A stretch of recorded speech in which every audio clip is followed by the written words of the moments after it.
नमस्कार, मैं हूं मनोज सैनी। मिड सेशन में आपका स्वागत है। और आज मिड सेशन में फिर एक बार हम आपके सामने 5 बड़ी खबरों को लेकर तैयार है। ये खबरें मध्य प्रदेश से जुड़ी होंगी, एक खबर छत्तीसगढ़ की तरफ भी हम चलेंगे, लेकिन सबसे बड़ी खबर मजदूरों से जुड़ी आ रही है हमारे सामने। समझ लेते हैं पहले आज की 5 बड़ी खबरें कौन सी है। मजदूर मजबूर कब तक, कहां है भोपाल सांसद, राहत पर सियासत, अफसर पर अफसरी, और अंतिम खबर जिस पर चर्चा होगी, मौत की गवाही। तो चलिए सबसे पहले हम खबरों की शुरुआत करते हैं जो खबर गुना से है। आज सुबह जब खबर यह पता लगी कि कुछ मजदूर अपने गांव की तरफ जा रहे थे तो जिस ट्रक में सवार थे वो ट्रक पलट गया। जोरदार भिड़ंत हुई, उसमें करीब करीब 8 लोगों की मौत हो गई। कोरोना संकट के बीच सबसे ज्यादा परेशान अगर कोई है तो वो है गरीब किसान और मजदूर। आए दिन मजदूरों की मौत सुर्खियों में बनी हुई है। ऐसा ही गुना में हादसा हुआ जहां दर्दनाक सड़क हादसे में 8 मजदूरों की मौत हो गई। मजदूर महाराष्ट्र से उत्तर प्रदेश जा रहे थे, तभी मजदूरों से भरी बस और ट्रक में भिड़ंत हो गई जिसमें 8 मजदूरों की मौत हो गई, जबकि 53 घायल हो गए। उनको अस्पताल पहुंचाया गया। कई घायलों को बेड तक नहीं मिला और जमीन पर ही लिटाया गया। मामले में कलेक्टर का कहना है कि 53 घायलों में से कुछ को मामूली चोट आई है। गृह मंत्री डॉक्टर उत्तम मिश्रा ने कहा है कि 8 मजदूरों की जान जाना दुखद है। यूपी सरकार मजदूरों के परिवार को 2 लाख की सहायता राशि दे रही है। घायलों को प्रदेश सरकार इलाज करा रही है। पूर्व मंत्री पीसी शर्मा ने घटना को दुर्भाग्यपूर्ण बताया। उन्होंने कहा कि शिवराज सरकार को सभी मृतकों के परिजनों को 1-1 करोड़ रुपए की राहत राशि दे देना चाहिए। मजदूर मजबूर कब तक, यही आज हमारी बड़ी खबर है। पहली खबर, झकझोर देने वाली तस्वीरें हैं जो आप देख रहे हैं। किस तरह ये पूरा हादसा हुआ होगा। वाहनों के पर कच्चे उड़ गए और जो वाहनों की जो तस्वीरें दिखाई दे रही वही उसी को देखकर कहा जा सकता है कितनी भयावह ये तस्वीर देखने को मिली होगी। घायल आज अस्पताल में करहा रहे हैं। 8 लोग अपना दम तोड़ चुके हैं, लेकिन क्या कहना है सरकार का और विपक्ष का, पहले ये सुनते हैं।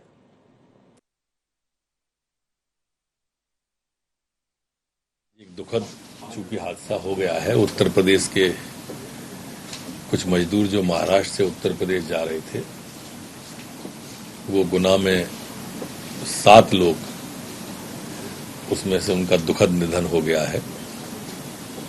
कुछ लोग घायल भी हैं। उत्तर प्रदेश की सरकार ने 2 लाख रुपए का उनको मुआवजा और 50,000 रुपया अभी वर्तमान में। हमारी चिंता ये है कि जो हमारे यहाँ पर घायल हैं उनका ठीक से उपचार हो जाए। घायलों में भी एक थोड़ा अभी गंभीर है। हमारी कोशिश है कि वो शीघ्र स्वस्थ हो जाए।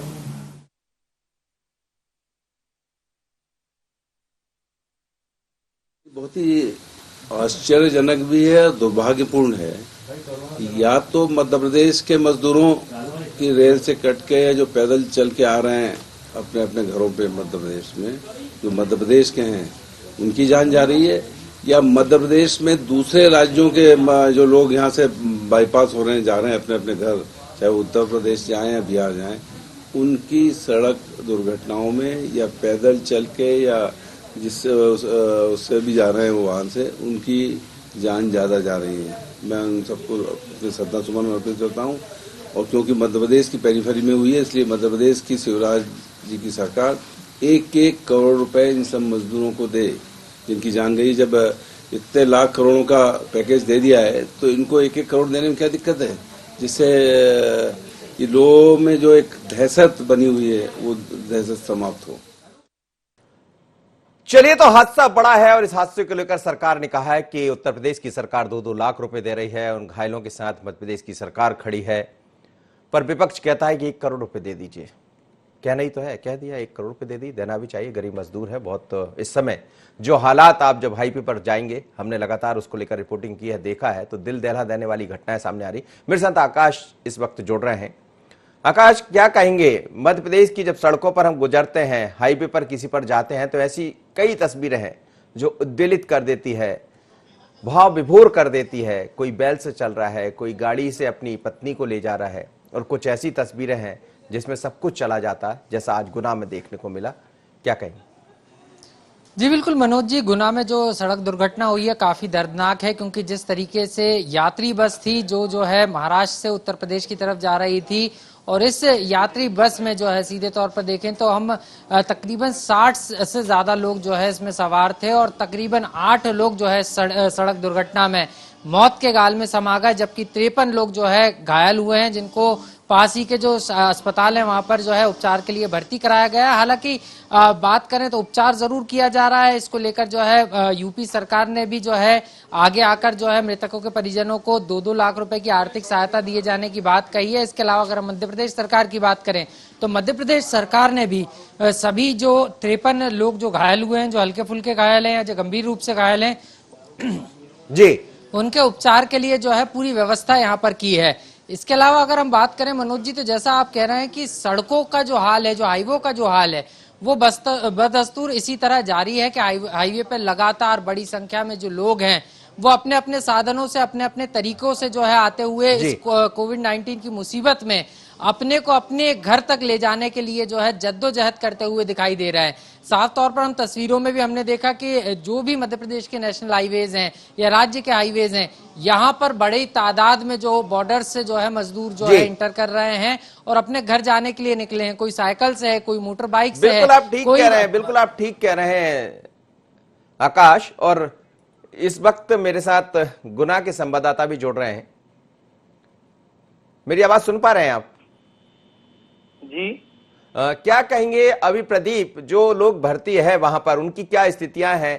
कितने लोग इसमें, ये तो कहा जा रहा है कि 8 लोगों की मौत हुई है, क्या कुछ लोगों की हालात गंभीर भी बनी हुई है?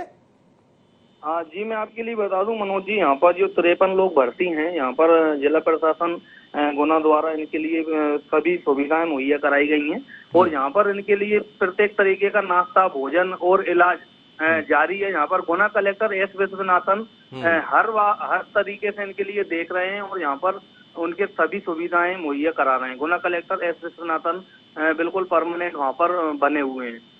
मैंने आपसे ये जानना चाहा था कि क्या कुछ लोग उसमें गंभीर रूप से घायल भी हैं?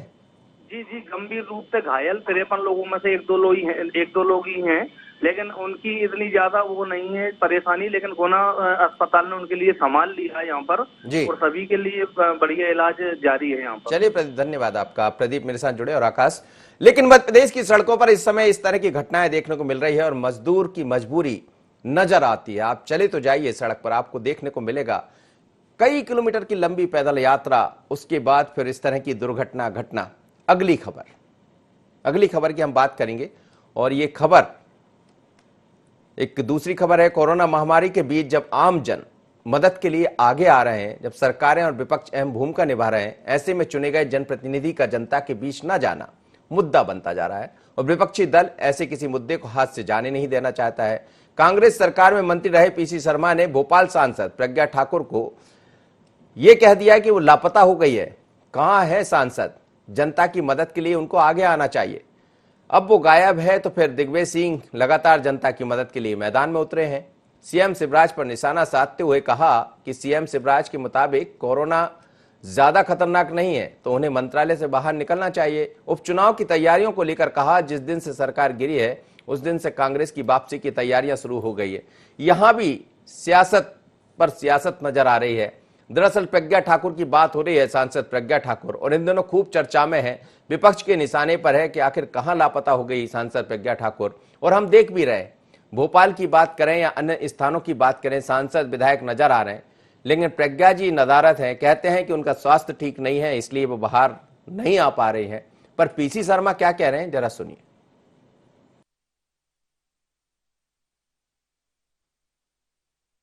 निश्चित तौर पर ये बड़ा दुर्भाग्यपूर्ण है कि 2 महीने हो गए, सांसद पूरे लोकसभा क्षेत्र का प्रतिनिधि होता है, भोपाल रेड जोन में है, सांसद में है, मतलब एक केंद्र सरकार का प्रतिनिधि भी होता है वो अपने क्षेत्र के अंदर।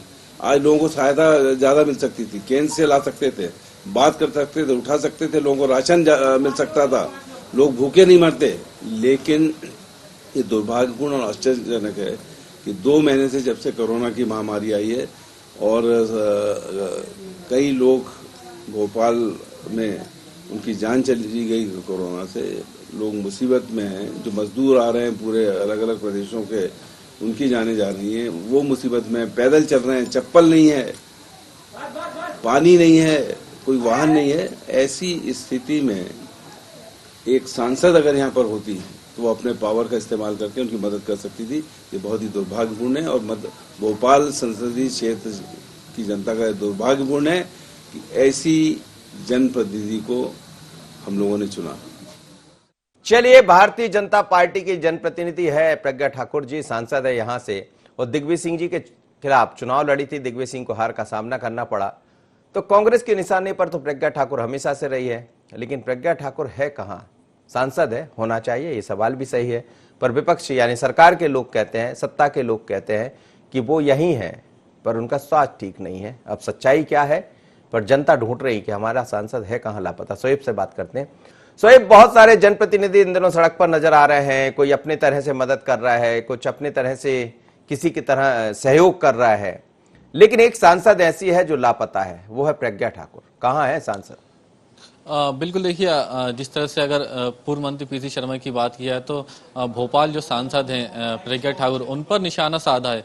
उनका साफ तौर से एक पत्र लिखकर जिस तरह से उन्होंने ये भी कहा कि कहीं ना कहीं इस वक्त काफ़ी मुश्किल की घड़ी में जब जनता के साथ जनप्रतिनिधि को होना चाहिए, लेकिन भोपाल सांसद जो हैं वो लापता हैं। इस वक्त हर जिस संकट की घड़ी में जिस तरह से प्रवासी मजदूर लगातार परेशान नजर आ रहे हैं, आम जन परेशान आ रहे हैं, राशन लोगों को नहीं मिल रहा है, और उस घड़ी में जो है सांसद इस तरह लोगों की मदद करना चाहिए थी, लेकिन वो लापता नजर आ रही हैं। देखिए, कई जनप्रतिनिधि हैं, जिस तरह से अगर कांग्रेस की बात की है, बीजेपी की बात की है, तो तमाम जो लोग हैं लोगों की मदद करते हुए नजर आ रहा है। बीजेपी की तरफ से भी और कांग्रेस की तरफ से भी कई जगह पर लेकिन सांसद कहाँ है?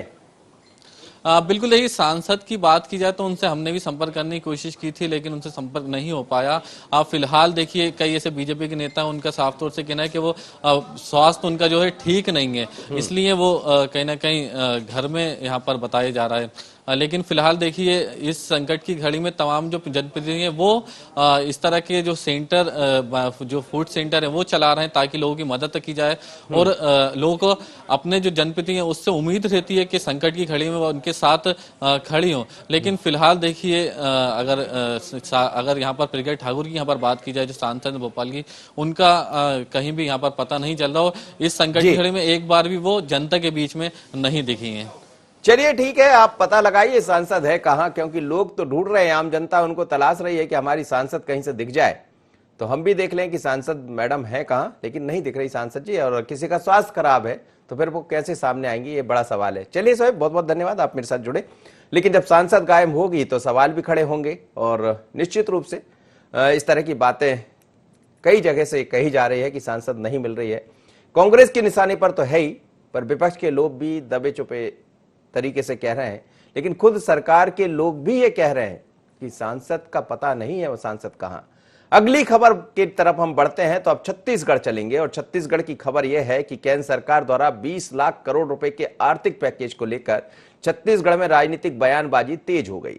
राज्य के कृषि मंत्री रविंद्र चौबे ने पैकेज को शून्य बताते हुए कहा है कि केंद्र सरकार के ऐलान से किसी भी वर्ग को लाभ नहीं होगा। गरीब, मध्यम वर्ग, किसान, उद्योग समेत किसी भी वर्ग के लिए स्पष्ट नीति नहीं है। वहीं बीजेपी विधायक ब्रजमोहन अग्रवाल ने कहा है कि केंद्र की सरकार ने बहुत बड़ा निर्णय लिया है, 20 लाख करोड़ रुपए देश की अर्थव्यवस्था को उठाने के लिए देने का काम किया है। राहत पर सियासत, यहां पर राहत पर सियासत दिखाई दे रही है। क्या है सियासत, जरा समझ लेते हैं नेताओं के बयानों से।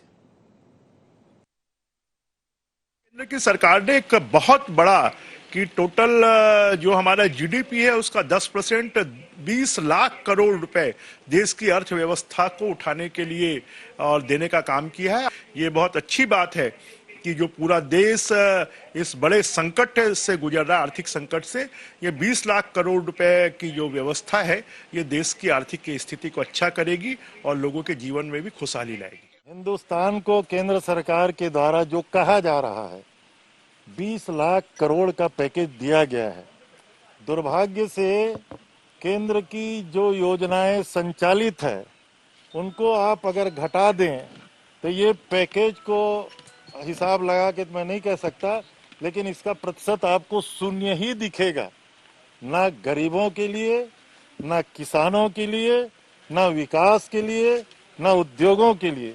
जो ऑलरेडी योजनाएं संचालित हैं, आवास योजना में राशि की बात कही गई है, उज्ज्वला योजना में राशि की बात कही गई है, प्रधानमंत्री किसान सम्मान निधि जो 6,000 रुपया साल भर में देंगे उसमें राशि की बात कही गई है। वो तो आपकी ऑलरेडी संचालित योजनाएं हैं। उन योजनाओं के अतिरिक्त किसको क्या मिल रहा है, अभी तक ये बात स्पष्ट नहीं। चलिए, तो राजनीति गरमा रही है, राहत पर सियासत दिखाई दे रही है छत्तीसगढ़ में, क्योंकि यहां जब केंद्र सरकार ने जो पैकेज दिया है उसको लेकर सरकार वहां की कांग्रेस की है और वकील साहब की सरकार ये कह रही है, मंत्री अरविंद चौबे ये कह रहे हैं, रविंद्र चौबे साहब ये कह रहे हैं कि जो दिया है वो नाकाफी है। समझ में ही नहीं आ रहा है कि मिला किसको। समझते हैं कुलेश्वर से। कुलेश्वर, सरकारें जब अलग अलग होती है तो राजनीति और तेज हो जाती है, खासकर केंद्र में सरकार भारतीय जनता पार्टी यानी एनडीए की सरकार है, वहां पर सरकार कांग्रेस की है और दोनों एक दूसरे पर निशाना साधते रहते हैं नेता लोग, क्योंकि हमने देखा है कि लगातार पैकेज की मांग करती रही है छत्तीसगढ़ की सरकार। उनका ऐसा कहना है कि जो हमें चाहिए वो केंद्र सरकार देता नहीं है, पर एक जो आर्थिक पैकेज दिया गया है क्या उससे राहत नहीं मिलेगी? देखिए बिल्कुल, पहले तो मैं ये बता दूं मनोज जी कि केंद्र और छत्तीसगढ़ की सरकार दोनों के बीच शुरू से ही टकरार है। करीब 2 साल होने को जा रही है छत्तीसगढ़ में कांग्रेस की सरकार।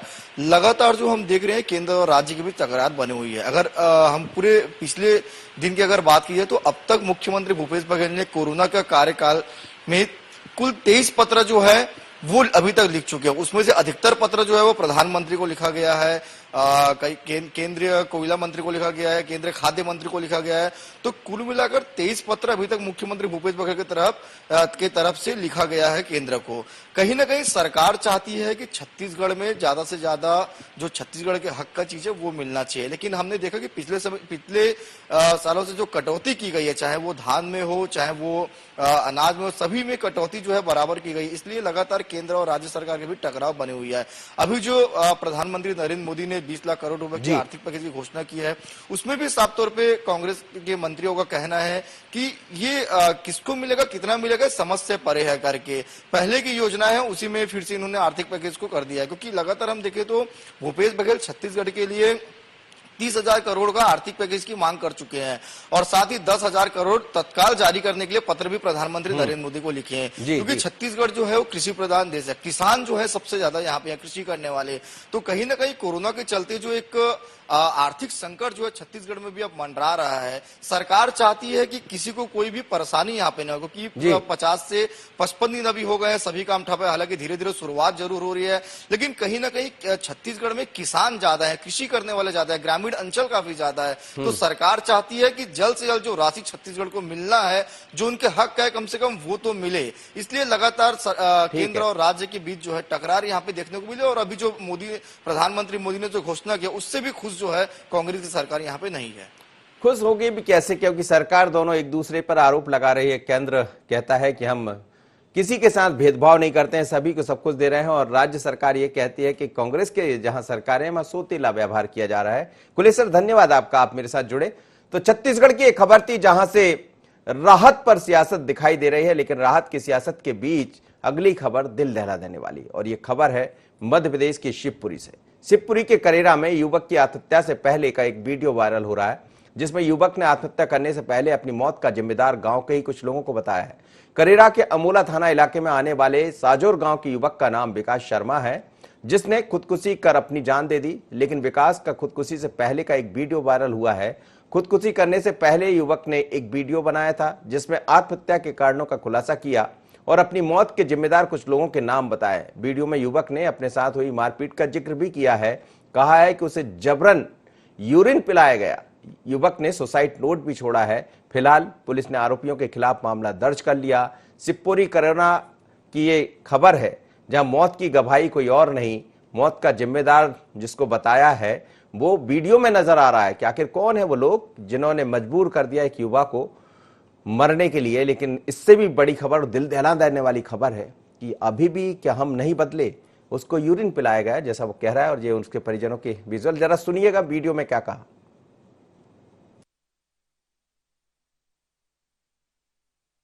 इसमें कल एक विकास शर्मा नाम के युवक ने फांसी का फंदा लगा के आत्महत्या कर ली थी, और मरने से पूर्व एक सुसाइड नोट जो है वो भी लिख के गए हैं और एक वीडियो भी छोटा सा क्लिप बनाया है जिसमें वो कह रहे हैं कि मनोज, प्रियंका और तारावती इन तीनों ने मिलकर के जो है उनको उनके मुंह पे लगाया पिलाया, जिससे क्षुब्ध होकर के जो है वो आत्महत्या कर रहे हैं। चलिए, पुलिस के अधिकारी भी ये कह रहे हैं कि उन्होंने जो वीडियो जारी किया है उसमें बताया है कि उसको यूरिन पिलाया गया और ये बहुत ही दिल दहला देने वाली घटना है कि आदमी को मरने से पहले वीडियो जारी करता और वीडियो में इस तरह की बात। कौशल किशोर शर्मा इस वक्त मेरे साथ जुड़ रहे हैं, संवाददाता शिवपुरी से। कौशल, क्या कहेंगे, किस तरह की ये खबर है और बड़ी दिल दहला देने वाली खबर है। इस वीडियो को आपने सुना होगा, समझा होगा, क्या कहा है वीडियो में?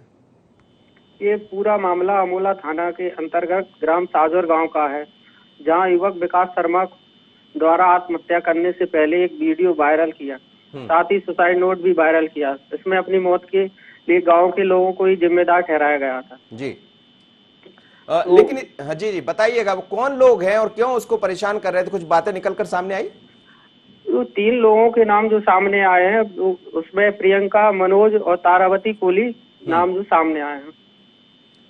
कोई वजह समझ आ रही है इसमें? कौशल, आपने देखा होगा, वहां चर्चा का विषय बना हुआ, क्या कहना है लोग? इतनी बड़ी घटना को अंजाम देना, कोई व्यक्ति अपनी यदि मौत दे रहा है, कोई आत्महत्या करने को मजबूर हो रहा है तो निश्चित रूप से परेशान रहा होगा वो। क्या और लोगों का कहना है, पुलिस अफसरों का क्या कहना है? पुलिस अफसरों का कहना है कि इसमें हम लोगों ने FIR कर ली है और 3 आरोपियों को गिरफ्तार किया गया है। आगे की जो जांच है तो वो सारी जांच होने के बाद भी आगे चलिए ठीक है, कई दफा हम खबरों को जब देखते हैं, इस तरह की खबरें सामने आती है तो दिल दहलाती है, लेकिन ऐसी खबरों में तफ्तीश की जरूरत अपने तरीके से होती है कि हम समझें कि इसके पीछे की सच्चाई क्या है। यदि कोई व्यक्ति इतना मजबूर हो रहा है कि उसको यूरिन को पीना पड़ रहा है। धन्यवाद कौशल आपका, मेरे साथ आप जुड़े। तो कौशल जैसा बता रहे हैं कि इसमें मुकदमा दर्ज किया गया है और जो जिम्मेदार लोग हैं उनकी तलाश की जा रही है, पर जब वीडियो ही जारी हो गया, नाम ले दिया, तो फिर तलाश की जरूरत क्या? पुलिस चाहेगी तो निश्चित रूप से उनको पकड़ लेगी, लेकिन होता क्या है आप और हम सब जानते हैं। अब चलते हैं अगली खबर, बड़ी चौंकाने वाली खबर है। यहाँ एसडीएम ने एसडीएम का चालान काट दिया, अफसर पर अफसरी भारी पड़ गई। देख लेते जरा इस खबर को। यूं तो लॉकडाउन में घर से बाहर निकलने, मास्क न लगाने पर प्रशासनिक अधिकारी लगातार चालानी कार्रवाई कर रहे हैं। बालाघाट के लांजी में नियमों का पालन नहीं करने पर एसडीएम रविंद्र परमार का ही चालान कट गया और चालानी कार्रवाई उन्हीं की साथी निकिता मंडलोई ने की है। निकिता मंडलोई वर्तमान में किरणापुर एसडीएम है। दरअसल जिला कलेक्टर के निर्देश पर निकिता मंडलोई अपने दल बल के साथ मिलकर किरणापुर बस स्टैंड पर बिना मास्क की मोटरसाइकिल और 4 पहिया वाहनों से यात्रा करने वाले लोगों के खिलाफ चालानी कार्रवाई कर रही थी।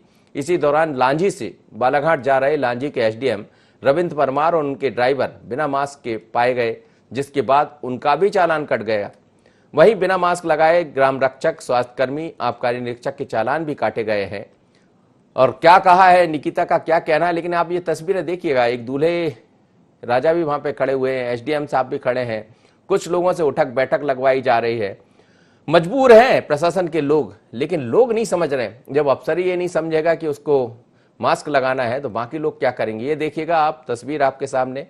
एसडीएम वहां से पहुंची है वहां पर और गाड़ी में भी एसडीएम बैठे हुए, उन्हें लगा कि सब एक दूसरे के साथी है तो कुछ नहीं होगा, लेकिन यहाँ भारी पड़ गया। शायद दूल्हे का भी चालान कटा होगा।